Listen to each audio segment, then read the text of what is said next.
Dahil sa magkasalungat na pahayag sa pagitan ng China at kampo ni dating Pangulong Rodrigo Duterte, kinakailangang magkaroon ng investigasyon ang House of Representatives sa umano'y gentleman's agreement kaugnay ng West Philippine Sea. Tanong ni House Assistant Majority Leader at Zambales 1st District Representative J. Kong Hoon, sino ba ang nagsisinungaling?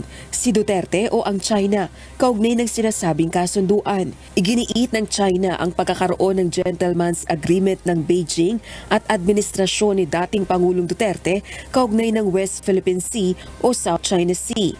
Batay kay Chinese Foreign Ministry spokesperson Mao Ning, tumindi ang tensyon sa West Philippine Sea, partikular na sa Ayungin Shoal na tinatawag nitong Renai Jiao dahil sa ani pagtanggi ng Pilipinas na alisin ang nakasadsad na BRP Sierra Madre.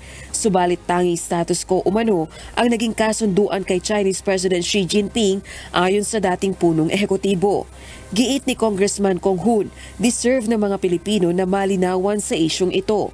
Ayon naman kay House Deputy Minority Leader at ACT Teachers Party List Representative Franz Castro, ngayong inamin na ni dating Pangulong Duterte ang pagkakaroon ng secret deal sa China, dapat nang imbestigahan ito ng Kongreso at papanagutin ang mga responsable sa anyay unpatriotic deal. Samantala, giit naman ng isang international affairs analyst, pagtataksil o pagkakanulo sa bansa ang sinasabing gentleman's agreement sa China ng dating administrasyon.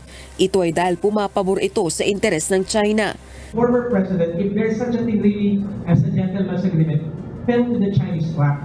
Yung mga tao nyo, ibibiwis ang buhay nila, papabayaan nyo ng yung comfort nila at welfare nila sa isang nabubulok na Second World War landing ship tank. Samantala, naniniwala naman ng isang analyst na hindi pambubuyo sa China ang isinagawang kauna-unahang Trilateral Leaders Summit sa pagitan ng Pilipinas, Estados Unidos at Japan.